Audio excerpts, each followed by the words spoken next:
Gimana? Gak salah pilihan aku? Paten nggak?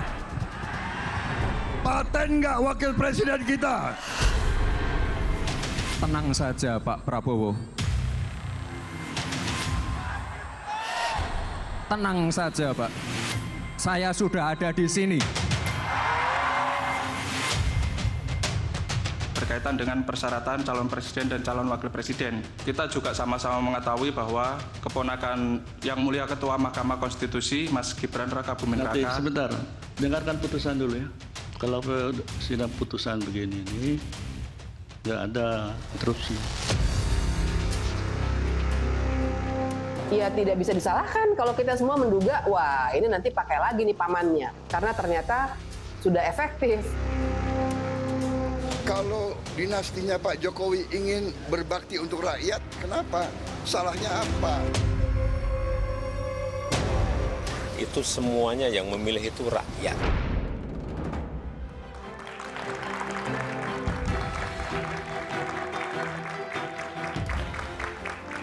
Drama politik yang menjadi perbincangan publik akhirnya berakhir sesuai dengan dugaan banyak orang.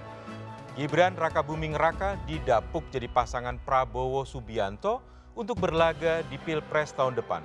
Pasangan ini pun sudah dideklarasikan dan didaftarkan. Gibran melenggang usai Mahkamah Konstitusi, MK memberikan jalan. MK mengabulkan uji materi perihal usia capres dan cawapres yang diajukan. Putusan ini memicu kritik dan polemik dan dianggap bias kepentingan. Karena Ketua MK, Anwar Usman adalah paman Gibran. Keikutsertaan Gibran dalam Pilpres tahun depan dinilai sebagai upaya Presiden Jokowi membangun dinasti. Apalagi anak bungsunya, Kaisang Pangarep langsung jadi Ketua Umum PSI meski baru beberapa hari. Sementara Bobi Nasution menantunya dikabarkan akan maju Pilgub Sumatera Utara di Pilkada tahun depan. Benarkah Jokowi sedang membangun dinasti politik? Inilah Satu Meja The Forum, selamat datang dinasti Jokowi. Malam ini Satu Meja The Forum akan dipandu oleh saya, Tri Agung Krestanto, yang menggantikan host Satu Meja The Forum, Budiman Tanurejo, yang sedang berhalangan hadir.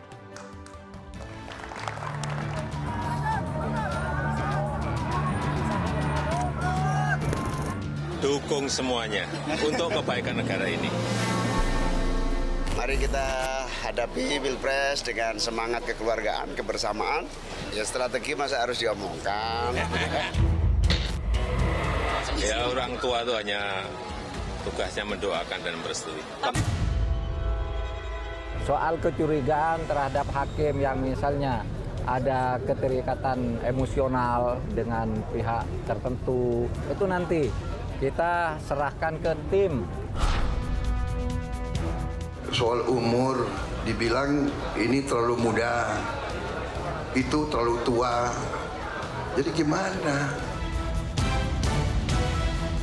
Presiden akan bersikap netral dan keren kan? Kalau menang netral. Pak Presiden yang akan melakukan itu. Mas Gibran tidak di TPN kok. Partai Solidaritas Indonesia siap mendukung Bapak Prabowo Subianto dan Mas Gibran Rakabuming Raka. Oh, dinasti, semua dinasti, Bung. Ya itu kan masyarakat yang menilai. Kalau kita jujur, Anda lihat di semua partai, termasuk PDIP, ada dinasti politik. Kalau sudah menjadi anggota partai, jangan melirik-melirik lagi untuk pindah partai. Itu tidak ada dedikasi of life-nya. Yang menentukan itu rakyat, yang mencoblos itu juga rakyat. Bukan kita, bukan elit, bukan partai. Sepertinya banyak yang masih meragukan untuk Mas Wali sebagai cawapres nanti. Ya biar warga yang menilai. Pak Prabowo dan Mas Gibran, kalau umurnya ditambah, dibagi dua, secara rata-rata itu paling muda dibandingkan yang lain. Pengertian dinasti politik adalah keluarga yang patriotik, keluarga yang ingin berbakti kepada negara dan bangsa. Salahnya apa? Ya, jangan dipolitisasi.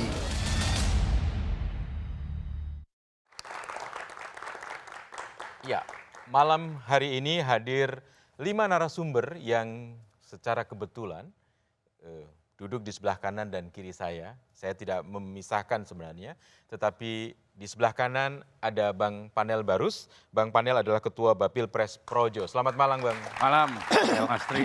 Ya, di sebelahnya Bang Panel ada Mas Fahri Hamzah. Saya sudah lama sekali tidak ketemu Mas Malam, Mas. Fahri. Sehat selalu.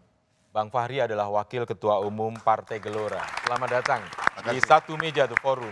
Dan di sebelah kiri saya adalah para pemikir-pemikir yang kritis. Ada Mbak Bivitri Susanti, ahli hukum tata negara. Selamat malam, Mbak Bivitri. Kemudian ada Prof. Dr. Lely Aryani, pakar komunikasi politik dari UNAS. Selamat malam, Prof. Mas Tra. Ya, dan di paling ujung adalah sahabat lama, sering ketemu, ada Dr. Sukidi, pemikir kebinekaan. Selamat malam. Ya, saya akan memulai perbincangan ini, dialog ini dari seorang Profesor Dr. Lely Aryani. Menurut Prof. Lely, mengapa Prabowo tetap memilih Gibran ya? Secara dari sisi komunikasi politik, sementara kan begitu banyak suara yang minor. Bahkan dari orang-orang yang selama ini mendukung Pak Jokowi dengan tudingan bahwa putusan MK itu syarat dengan kepentingan yang kekeluargaan dan sebagainya. Gimana? Ya, dan begitu banyak juga bakal calon presiden lainnya yang potensial ya, Mas. Betul, ya. betul. Karena Pak Prabowo itu berada dalam positioningnya dalam relasi patron klien dengan Pak Jokowi, itu satu.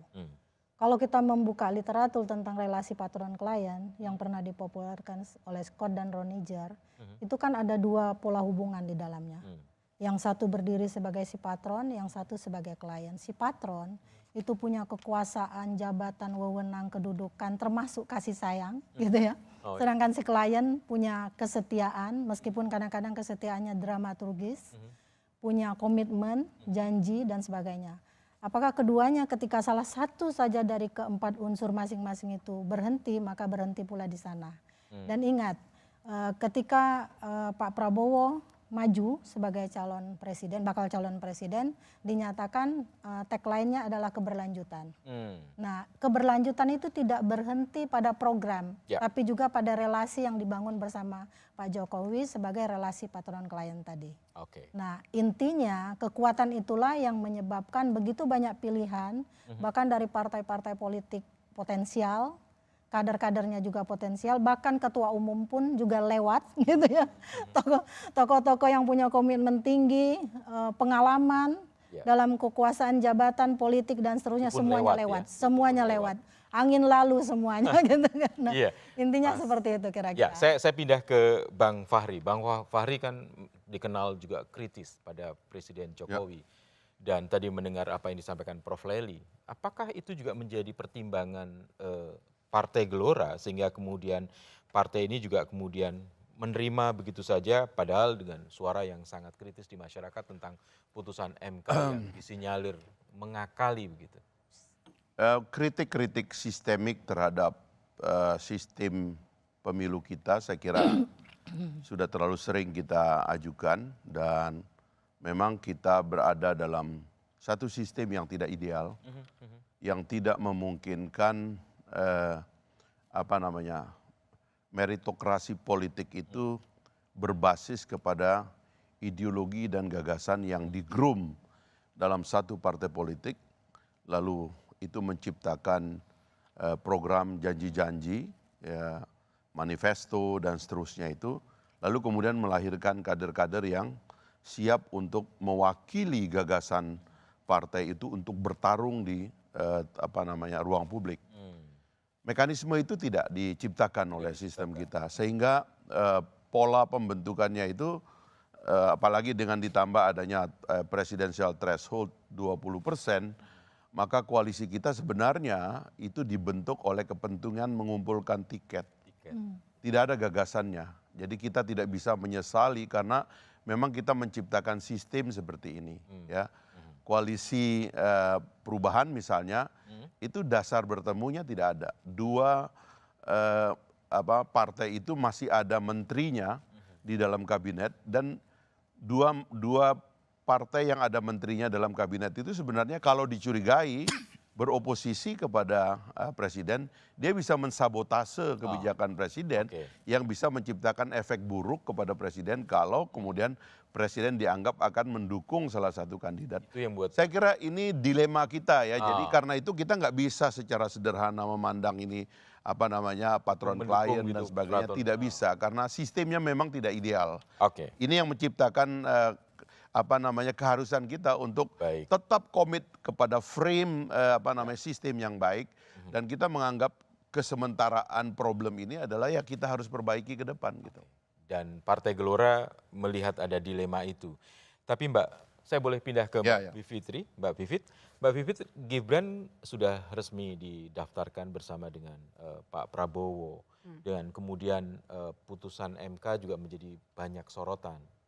Mungkin juga apakah menjadi pertimbangan atau tidak menjadi pertimbangan dari pencalonan ini, menurut Mbak Bivitri adalah apakah putusan MK itu cacat sehingga kemudian akan berdampak kepada proses selanjutnya? Sangat debatable ya. Maksud saya kalau cacat sangat debatable itu yang saya maksud adalah kita bisa melihat sebenarnya dengan mata telanjang bahwa memang banyak sekali masalah, terutama tentu saja kaitannya dengan benturan kepentingan. Karena kalau kita buka undang-undang kekuasaan kehakiman, yang namanya benturan kepentingan itu tidak harus antara pemohon dengan hakim. Tapi orang yang punya kepentingan terhadap perkara itu dengan hakim. Nah jadi dan kita bisa lihat di permohonan yang dimenangkan itu, permohonan nomor 90 yang Almas Saki Biru, itu namanya Gibran disebut. Karena Almas sebagai fansnya. Iya, katanya pengagumnya Gibran. Jadi itu aja sudah kelihatan. Dan memang biasanya Mahkamah Konstitusi itu lebih ketat kalau menilai legal standing orang untuk memohonkan sesuatu. Kadang-kadang orang yang tidak ada di DPR saja kalau menyoal undang-undang pemilu itu biasanya langsung tidak dapat diterima. Kok ini seorang yang pengagum Gibran saja bisa diterima? Kalau di putusan di gugatan permohonan itu tidak menyebut sebagai pengagumnya Gibran, mungkin nggak diterima kali ya? Atau sebaliknya? Nah kita belum tahu ya, katanya itu berandai-andai. Tapi Mas Ra, boleh nggak sedikit nih?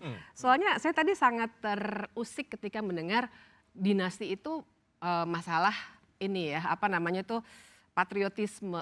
Yang tadi Saya mau sedikit saja, mungkin Mas Ra udah harus pindah lagi ya. Tapi sedikit saja, ada yang keliru tuh, agak malah mendasar menurut saya. Karena dinasti itu jangan disamakan dengan keluarga. Beda. Jadi dinasti politiknya itu satu. Tapi yang kita masalahkan di sini adalah cara berpolitiknya yang jadi rusak. Jadi kalau Bang Fahri tadi bilang, ini sistemnya emang rusak, tapi ini yang terjadi sekarang menurut saya adalah dinasti Jokowi ini menggunakan sistem yang rusak itu tambah merusak dengan menyeret MK ke tengah pertikaian. Tambah merusak. Itu pendapat Mbak Bivit sebagai ahli hukum tata negara. Bang Panel, apakah suara-suara ini tidak menjadi pertimbangan buat Projo ketika menentukan dukungan? Ya, bagaimanapun putusan MK itu sudah keluar dan sah. Dia hari ini sudah menjadi pedoman dalam penyelenggaraan pemilu. Ya, saya pikir kita jangan berdebat dari aspek polemiknya saja, tapi kita lihat baik atau tidak isinya. Lalu yang kedua, sebenarnya juga dampak dari putusan ini juga membuka jalan yang cukup luas bagi banyak kepala daerah. Saya hitung tidak kurang dari 21 kepala daerah yang bisa sebenarnya maju berkontestasi. Gitu. Lalu yang ketiga, kalau ditanya bagaimana ini mempengaruhi atau tidak terhadap keputusan Projo, Mas Tri, Projo itu secara organisasi memutuskan mendukung seseorang itu tanggal 14-15. Dan putusan MK ini putusnya tanggal 16, jadi kami sudah putus duluan. Sudah putuskan duluan, baru putusan MK keluar. Jadi apapun keputusan yang kami ambil, itulah yang kami pegang. Seperti itu, Mas Tri. Ya, oke. Saya ingin bertanya kepada Mas Sukidi sebagai pemikir kebangsaan, apakah putusan MK ini konflik kepentingannya sangat besar, atau memang ini jalan baru demokrasi di Indonesia?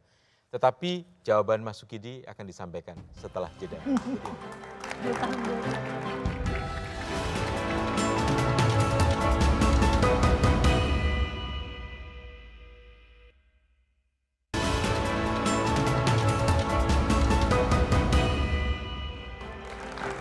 Kembali lagi di satu meja The Forum dan kembali tadi pertanyaan kepada Mas Sukidi. Apakah putusan MK ini konflik kepentingan atau jalan menuju dinasti atau memang asik-asik saja sih karena memberikan kesempatan anak-anak muda untuk tampil? Saya melihat bahwa MK berada pada satu titik nadir yang sangat buruk bagi kebangsaan kita. Karena apa? Karena ini tentu saja bukan sekedar konflik kepentingan, tetapi harus dibaca sebagai satu stempel pada kekuasaan yang pongah. Ada hasrat untuk kekuasaan yang ingin ditempuh dengan jalan pintas, dan itu sebenarnya tidak sesuai dengan spirit anak muda yang cinta pada idealisme, cinta pada nilai, cinta pada meritokrasi, sehingga ini sebenarnya ngandung kontradiksi pada dirinya sendiri. Pada anak muda cinta pada idealisme, tetapi yang ditempuh adalah jalan pintas. Itu pertama.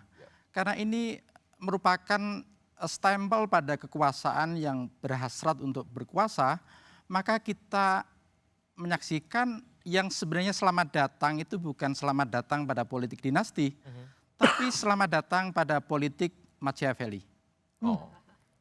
Machiavelli. Ini adalah pertunjukan satu politik yang Machiavellian, yang selalu berorientasi pada kekuasaan estetis. Memperlakukan kekuasaan semata-mata sebagai satu medan pertempuran untuk meraih dan mempertahankan kekuasaan. Kekuasaan itu dipisahkan dari etika, moral, dan nilai luhur bangsa ini. Berat sekali apa yang disampaikan oleh Mas Sukidi. Bang Fahri, gimana memperlakukan kekuasaan kok seperti yang disampaikan? Ya, pemilu itu kan perang zaman modern. Iya. Ya kan? Konflik yang dulu kita berperang dengan senjata, dengan pedang, dengan mesiu. Sekarang kita berperang dengan kata-kata. Tapi dia adalah perang. Di dalamnya itu pasti ada ketegangan-ketegangan yang saya katakan antara realitas di lapangan dengan standar yang kita sebut sebagai etika atau apapun gitu. Dalam perang itu ada glorifikasi tentang heroisme seorang pahlawan, tapi dia membunuh, berdarah-darah tangannya. Itulah perang gitu. Dia selalu memiliki dua sisi dan pemilu itu adalah peperangan. Kalau orang tidak percaya bahwa pemilu itu adalah peperangan, itu adalah perebutan kekuasaan secara sah dan konstitusional gitu. Iya. Tapi kita jangan memanas-manasi ini sebagai satu barang haram, ya, sebagai sesuatu yang tidak luhur gitu, dan mengembangkan kecurigaan yang berlebihan. Apalagi menurut saya, kalau ada ketidakdisiplinan kita untuk secara akademik membuat atau mentafsir terminologi-terminologi yang ada, itu lalu dinisbatkan secara serampangan, ya. Misalnya mendowngrade dinasti atau menegatifkan istilah dinasti. Dinasti itu darah. Gitu. Dinasti Hamengkubuwono sampai hari ini bertahan. Dan orang Jawa mengaguminya sebagai sebuah dinasti. Kenapa kok kita jadi mempersoalkan dinasti? Atau kalau dalam tradisi demokrasi adalah keluarga politik. Keluarga politik itu sama dengan keluarga pedagang, dengan keluarga yang lain-lainnya. Itu ya keluarga yang punya tendensi menjadi politisi. Keluarga Bung Karno, keluarga Nehru, keluarga Kennedy, itu keluarga. So what gitu, kenapa dianggap salah gitu loh. Bang Fahri menyebutkan pemilu itu perang, ada dinasti nggak salah juga kemudian, tapi perang dalam hukum humaniter juga ada yang namanya etika dan sebagainya. Mbak Pivit, sekarang sudah dibentuk MK Majelis Kehormatan Mahkamah Konstitusi. Ada Prof. Jimli di situ yang disebutkan pernah menyatakan terbuka mendukung Pak Prabowo. Apa yang harus dilakukan publik kalau begitu? Ya, yang dilakukan publik jelas harus melihat ya bagaimana MK ini bekerja. Dan Begini, saya mau tarik lagi sedikit soal aturan main atau tadi kalau kita katakan politik adalah perang, tapi memang perang pun ada Geneva Convention Ya, tuh. Jadi ada rule of the game-nya ada.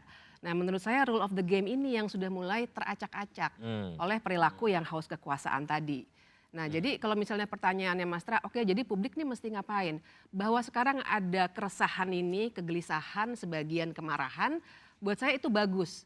Artinya ternyata tidak semua warga negara Indonesia ini tergila-gila dengan kekuasaan dan masih berpikir secara ada rasionalitasnya.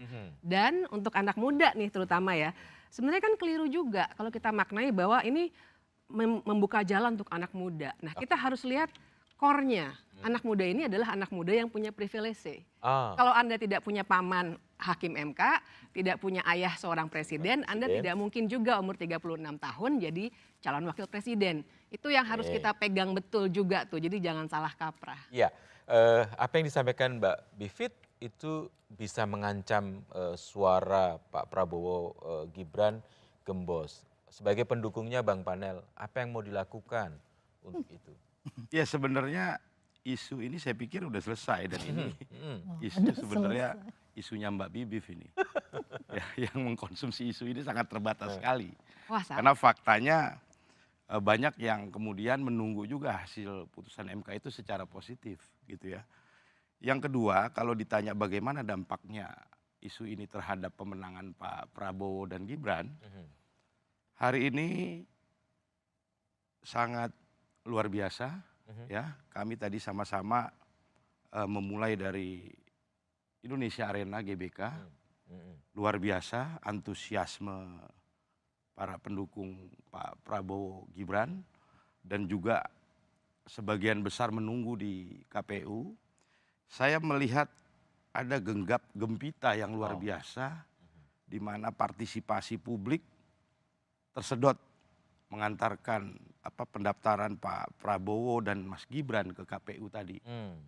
Saya melihat langsung bersama Bang Fahri juga tadi, ya gegap gempita rakyat itu luar biasa, antusiasnya, ya. Ini mirip seperti peristiwa 2014. Saya merasakannya di waktu 2014 dan di menjelang 2024 ini juga saya merasakannya. Saya merasakan itu. Ada gegap gempita yang luar biasa dari partisipasi rakyat dalam melihat Pak Prabowo Gibran, dan ini sebagai sebuah harapan saya melihatnya. Gitu. Harapan ya. Jadi yakin satu putaran dong. Insya Allah. Insya Allah.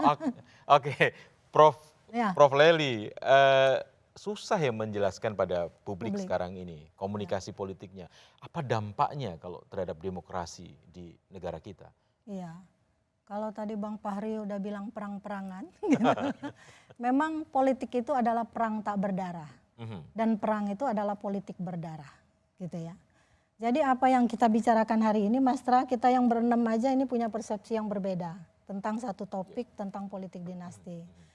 Konstruksi realitas hari ini yang disajikan di publik, yang katanya membuat bergetar tadi dan sebagainya, itu memang disediakan oleh banyak teori untuk menilainya. Misalnya Durkheim mengatakan konstruksi realitas itu kan bersifat subjektif, tapi bersifat objektif. Weber mengatakan enggak, dia objektif katanya gitu. Tapi George Herbert Mead mengatakan, itu kan sekedar simbolik rame-ramean itu. Lalu Berger Luckman menguncinya. Ini sebenarnya intersubjektif. Nah, inilah yang tengah kita lakukan hari ini. Bagaimana mempertemukan tentang apa tema tentang politik dinasti ini dalam dialog kita hari ini. Dan ini wacana, jangan lupa loh, media itu begitu cepat membentuk opini publik. Jadi jangan juga dikatakan tentang di MK itu sudah selesai. Buktinya kan ada yang menggugat gitu kan. Ada juga dibentuk Dewan Kehormatan, artinya belum selesai Mas gitu kan. Nah biarkanlah itu juga berkelindang berdasarkan 4 perspektif konstruksi realitas tadi. Sehingga semuanya terpuaskan untuk menjawab persoalan ini. Karena kalau tadi Bang Fahri juga mengatakan ini karena sistem yang salah. presidensial threshold yang terlalu tinggi, kita nggak punya jalan. Bang Fahri yang dulu begitu kritisnya tiba-tiba nggak kritis lagi karena habis dapat penghargaan dari Pak Jokowi misalnya. Itu yang terjadi kan. Kenapa kalau bukan untuk anak muda? Nanti kan pemilu 2024 banyak anak muda yang akan terpilih. Betul. Lalu mereka bilang nih, presiden dan calon presiden harus bisa maju meskipun usianya 25 tahun. Mungkin semua akan menerima. Iya, Bang Fahri mungkin lagi. Tapi saya juga nanti akan bertanya pada Mas Sukidi. Jawaban Bang Fahri yang katanya tidak kritis lagi, kata Prof. Lely, akan kita dengarkan seusai jeda ini.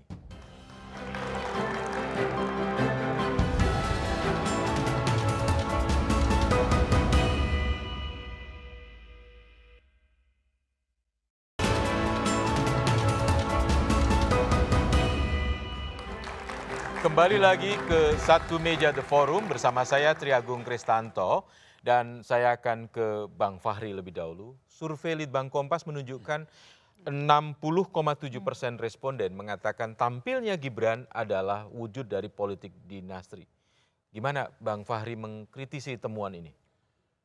Ya kalau lawan-lawan politiknya harusnya kan gembira ya.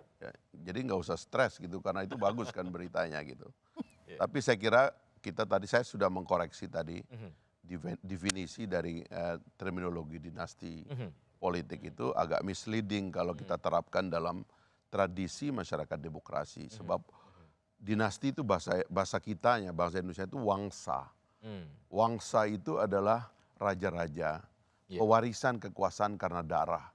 Ini nggak ada pewarisan karena darah, ini adalah pewarisan kekuasaan melalui pemilu seperti yang dikatakan oleh Pak Jokowi. Terjadi juga. Belum tentu menang. Pak JK pernah menyajukan ponakannya pada saat dia jadi wakil presiden kalah sama kota kosong. Pak Ma'ruf Amin kemarin ngajuin anaknya di Tangerang kalah itu. Kalah bisa kalah juga kok.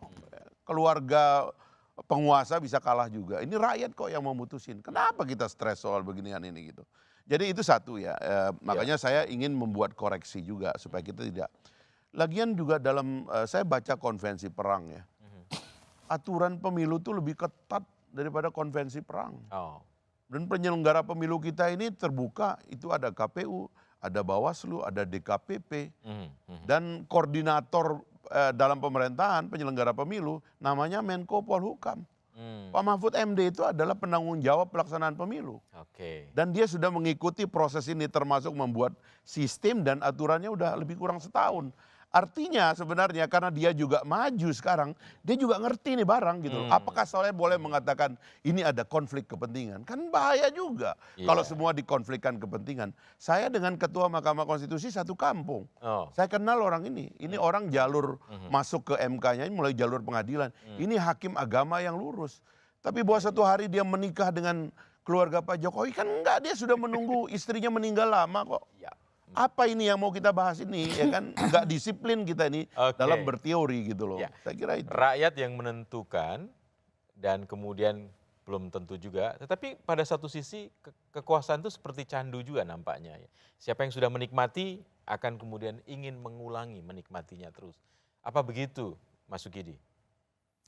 Ya, saya kira ini satu praktek bagaimana the will to power, kehendak untuk berkuasa itu dipertahankan dan dirawat dengan berbagai cara. Karena itu saya menegaskan bahwa selamat datang politik Machiavelli karena ini mengandaikan bahwa cara melihat kekuasaan itu terlepas dari panduan moral, panduan etika, dan panduan nilai luhur bangsa. Efek dari politik Machiavelli ini adalah kepemimpinan yang disandarkan pada kelicikan, keculasan, dan mengabaikan satu prinsip yang ingin saya sebut sebagai prinsip meritokrasi. Dalam republik, ketika para pendiri bangsa memilih demokrasi, mereka berimajinasi bahwa ini adalah jalan terbaik untuk memberikan kesetaraan kepada semua warga negara. Bukan monarki. Nah, ini kita membayangkan, sekarang kita menyaksikan bagaimana sebenarnya republik ini didirikan dengan demokrasi, tetapi sebenarnya berpikirnya dengan cara monarki. Oke. Sehingga demokrasi langsung dijadikan satu alasan pembenaran untuk merawat kekuasaan. Padahal kita tahu bahwa kekuasaan itu bekerja dengan intervensi dan pengerahan seluruh sumber daya negara untuk merawat kekuasaan itu sendiri. Mbak Bivit, apa bahayanya kalau kemudian mempertahankan kekuasaan dengan menggunakan semua instrumen demokrasi yang seharusnya berlaku adil, seharusnya imparsial dan sebagainya? Iya, jadi demokrasi itu kan semua ada pagarnya. Jadi kalau misalnya kita mau andaikan dengan perang tadi, memang betul pemilu itu ada undang-undangnya, ada KPU-nya dan lain sebagainya. Tapi kan kita juga kalau mau jernih melihat sebenarnya pagar itu tidak hanya hukum dan institusi penegakan hukum, tapi juga etik. Misalnya kita bisa marah sekarang ada perang Palestina dan Israel, perang ya, tapi kemudian banyak yang dilanggar, tapi tidak ada yang berlaku apapun, bisa dengan alasan, oh karena Amerika punya hak veto, misalnya begitu. Nah di kita, saya balikan ke kita juga tidak bisa hanya bilang, oh politik dinasti itu tidak dilarang.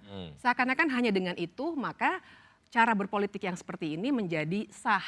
Nah ini saya kira cara berpikir yang sama sekali menanggalkan moralitas dari politik. Nah dan saya ingin masuk ke soal seandainya, jadi kita tidak bisa melihat dinasti politik ini atau politik dinasti ini hanya dengan melihat hasilnya. Yang kita harus lihat adalah caranya. Cara yang dalam hal ini memang bukan soal darah, tapi dia memanfaatkan relasi elit dan budaya feodal yang memang dimiliki oleh masyarakat Indonesia. Itu yang dimanfaatkan oleh budaya feodal yang dimanfaatkan. Dan itu bagaimana Bang Panel sebagai projo yang mendukung Pak Jokowi dalam hal ini, apakah betul Pak Jokowi juga sedang mempertahankan sebuah feodalisme yang ada di negara kita? Ya kalau berangkatnya dari putusan MK sejak awal juga kami selalu menyampaikan dengan clear. Kami terkait putusan MK ini bukan pemohon, bukan apapun. Kita tidak dalam posisi pro dan kontra, ya. Dan kami selalu mengatakan bahwa posisi projo menghormati, ya, setiap upaya warga negara yang melakukan uji materi di MK karena ini kan mekanisme yang sah. Ya, ini mekanisme yang sah, bukan mekanisme yang terlarang. Jadi kami melihatnya apapun yang dilakukan warga negara ini bagian dari upaya warga negara dalam memperbaiki konstitusi. Dan projo posisinya menghormati apapun putusan MK. Dan hari ini MK sudah memutuskan itu. Kami tunduk dan patuh. Kalau kemudian ditarik-tarik dengan kecurigaan, dengan logika-logika konspiratif yang tidak ada faktanya, tidak ada buktinya, ini kan rumit, kesian ini. Nah saya pikir dalam kontestasi pemilu ke depan, udah 3 calon mendaftar, kita sebaiknya adu gagasan aja ke depan ini. Kita nikmati kita saja. pengennya begitu. Kita nikmati gitu saja adu gagasan dari ditarik-tarik ke belakang, calon. pakai logika-logika konspiratif, tuduhan-tuduhan. Ya kan? Namanya analisis politik bukan logika konspiratif. Tapi bagaimana mengkomunikasikan kepada masyarakat kita, pada rakyat kita, kepada anak muda kita, Prof. Lely, situasi yang terjadi sekarang ini? Iya, tadi kan bicara soal kekuasaan. Sebenarnya itu juga udah digariskan oleh banyak teori, terutama teori peran tuh Mas Ra. Ada pertanyaan, mengapa ia diributkan? Karena ia diperebutkan. Apa itu kekuasaan? Bahkan setingkat pemilihan kepala desa sekalipun orang bisa bunuh-bunuhan gitu demi kekuasaan itu kan. Memang yang dipertanyakan itu kemarin saya lihat kalau kita melihat gambar di judul kita hari ini Mas Ra di belakang itu kan ada Pak Jokowi dengan 3 anaknya gitu ya. Nah 3 anak ini seperti meluncur pesan, mozaik pesan politik dalam komunikasi itu. Jadi satu demi satu potongan pesan itu dilemparkan sehingga dia membentuk dinasti Jokowi. Kalau dinasti politik dibantah, bilang aja dinastinya Jokowi gitu kan. Ini menjadi adil. Jadi yang bertanyakan 2 hal sebenarnya tentang etika komunikasi politik dan integritas dalam komunikasi politik. Etika itu perkara melakukan sesuatu sesuai dengan hukum, aturan dan ketentuan yang berlaku. Katakanlah sudah selesai di MK. Kata Mbak Bibip memang benar sudah final and binding. Artinya berlaku sejak diucapkan oleh MK. Dan itu dijalani oleh Gibran. Artinya sah. Secara hukum dia sudah melakukan sesuai etika itu. Tapi ada aturan dan ketentuan. Nah, aturan atau ketentuan itu boleh juga melekat pada partai politik yang ada di belakang Gibrannya sendiri. Kita lihat itu bagaimana bising-bising komunikasi politik di belakangnya itu yang terjadi. Mungkin saat ini banyak kekecewaan di mereka yang berada di PDIP terutama tentang bagaimana mereka mengawal misalnya mengusung Pak Jokowi 2014. Bang Fahri itu bagian dari partai yang begitu besar mengepung PDIP. PDIP cuma dengan Nasdem, PKB, lalu ada satu partai non-parlemen PKPI. Tapi mesin partai bergerak begitu cepat, begitu masif, sehingga membuat Jokowi terpilih. Itu saya menulis tuh di Kompas juga di majalah Gatra, saya tulis Jokowi dalam gestur kepemimpinan. Dia menang karena salah satunya Pak Jokowi itu menjadi media darling. Nah itu yang terjadi. Ketika Gibran mencalonkan diri jadi wali kota, saya menulis lagi di media, judulnya Gibran dalam pusaran politik dinasti.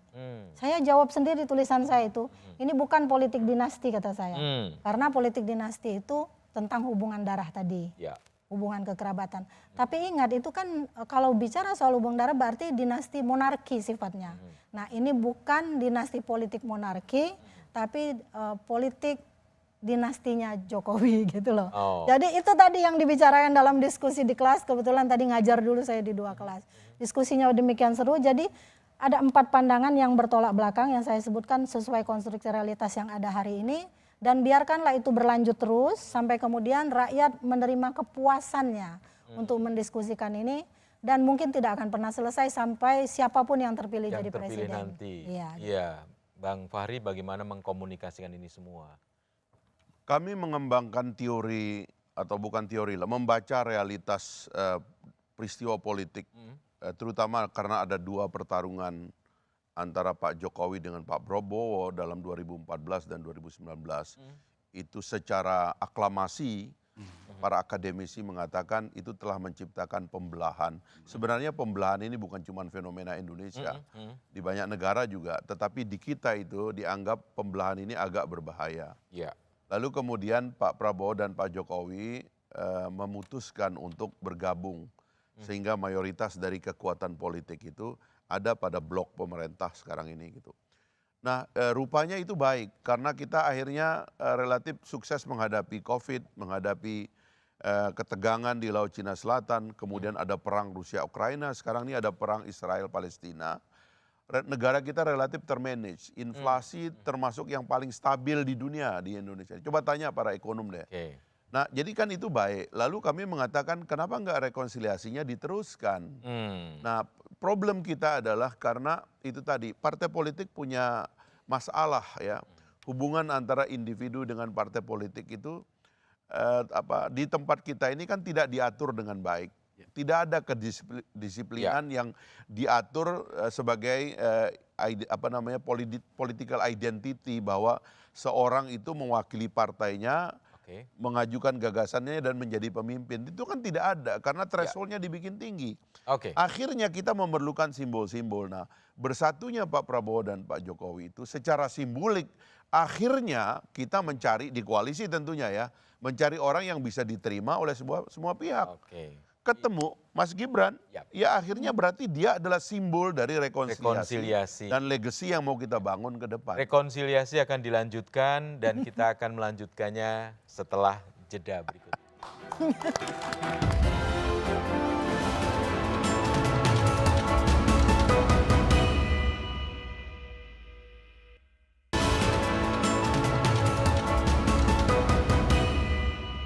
Kembali lagi di Satu Meja The Forum bersama saya Tri Agung Kristanto. Tadi Bang Fahri mengatakan rekonsiliasi harus dilanjutkan, persatuan Indonesia harus dipertahankan, tapi bagaimana mengontrol kemungkinan penyimpangan kekuasaan, penyelewengan kekuasaan. Nah, sekalian juga menutup closing statement-nya Bang Panel Barus dan kemudian nanti dilanjutkan Bang Fahri. Ya, saya pikir putusan MK sudah final dan mengikat, kita patuhi, kita hargai itu. Yang kedua, sekarang waktunya kita kasih kesempatan kepada seluruh anak bangsa yang terbaik yang akan berkontestasi di pemilu 2024 untuk beradu gagasan. Lalu yang ketiga, kita berharap pemilu 2024 ini menjadi ajang konsolidasi yang besar bagi bangsa ini. Supaya bangsa ini bisa lompat ke depan menjadi sebuah bangsa yang maju. Lalu terkait kritik apapun, saya pikir ini bisa menjadi masukan untuk perbaikan sistem politik kita ke depan, supaya kontrol atas kekuasaan yang dihasilkan melalui pemilu bisa lebih baik. Saya pikir itu. Oke, Bang Fahri, terima kasih Bang Panel. Saya menyaksikan dua pidato anak muda tokoh PDIP dalam setahun ini. Itu dua yang paling mengagumkan menurut saya, pidatonya Mbak Puan dan pidatonya Gibran tadi. Dua-duanya kader PDIP. Anak muda, tapi Gibran mungkin jauh lebih muda. Menurut saya kita harus merayakan bahwa tahun depan Indonesia akan dipimpin oleh kaum muda. Dan karena itu hari ini 4 hari lagi kita akan memperingati Hari Sumpah Pemuda. Saya kira juga harus dirayakan bahwa Indonesia yang mengglorifikasi demographic bonus, 60% pemilih kita kaum muda dan sebagainya itu belum secara serius meletakkan kesempatan bagi kaum muda. Apapun keputusan Mahkamah Konstitusi ini menurut saya itu pintu yang sudah dibuka lebar. Bahkan kami akan gunakan pintu ini lagi untuk membongkar presidential threshold dan parliamentary threshold. Karena azasnya bisa sama, bahwa pembatasan orang untuk bertanding dan siapapun dia yang yang mengalami karir dalam politik elektoral sehingga dia bisa suatu hari menjadi calon presiden, itu harus diberikan dan dibuka kepada semua hambatan lain. Presidential threshold, parliamentary threshold, ke depan harus dihapus. Biar orang seperti Fahri Hamzah dari kampung di Sumbawa bisa tarung juga. Bisa suatu saat Karena jadi presiden. partainya akan mencalonkan dia dan beradu dengan calon partai lain. Ini kan keangkuhan dari partai-partai yang melarang saya masuk. Sehingga kemudian mereka jadi korban karena Gibran yang maju. Rasain loh. Iya. Oke, Mbak Bivit, gimana mengontrolnya kalau gitu? Saya membayangkan ya, kita ini lomba lari. Ini kan dari tadi ngomongnya adu gagasan, berarti kita lomba lari. Tapi bayangkan bahwa garis startnya itu nggak sama. Ada yang udah agak maju, ada yang malah ke belakang sekali. Di mana tuh ketidaksamaannya? Karena posisi yang pengistimewaan. Seperti tadi, kalau Anda hanya anak muda, tapi Anda bukan anak presiden, sangat mungkin tadi, tidak akan, Bang apalagi Fahri ya, gitu. kalau misalnya Bang Fahri. Nah tapi selain titik start, bahkan yang saya khawatirkan adalah ketika nanti berlomba, juga ada ketidakadilan. Karena yang satu akan bisa menggunakan tangan-tangan kekuasaan, sementara yang lainnya mungkin minim tangan-tangan kekuasaan. Nah itulah yang saya khawatirkan sekali. Jadi kalau ngajak adu gagasan ya saya tentu saja setuju. Tapi kan kita mulainya juga tidak dengan gagasan. Tapi mulainya dengan penggunaan kekuasaan yang berlebihan. Mulainya dengan dugaan penyalahgunaan kewenangan dan sebagainya. Prof. Lely gimana? Ya, sebenarnya apa yang terjadi pada Gibran hari ini, itu sebenarnya adalah cermin dengan apa yang terjadi juga di daerah-daerah. Pada skala atau level yang lebih kecil. Tetapi karena pusat kekuasaan itu adalah modeling, gitu kan, apa yang terjadi pada Gibran ini menjadi seperti reinforcement gitu kan, meneguhkan kembali kekuatan untuk melakukan nggak apa-apa presiden kita aja gitu kan. Nah, jadi yang kita tagih adalah sekarang ini soal integritas. Integritas itu kan perkara melakukan sesuatu yang baik, itu ya, tidak peduli hukum apapun yang mengaturnya. Jadi kita tinggal menunggu dari ketiga pasang calon presiden dan wakil presiden ini, karena ini sudah selesai, gugatannya nggak mungkin dikabulkan juga barangkali ya, sudah bisa terbaca itu, kita menunggu integritas dari ketiganya, termasuk ketika misalnya Pak Prabowo terpilih bersama Gibran. Integritas menjaga demokrasi, saya dengan menarik nafas panjang.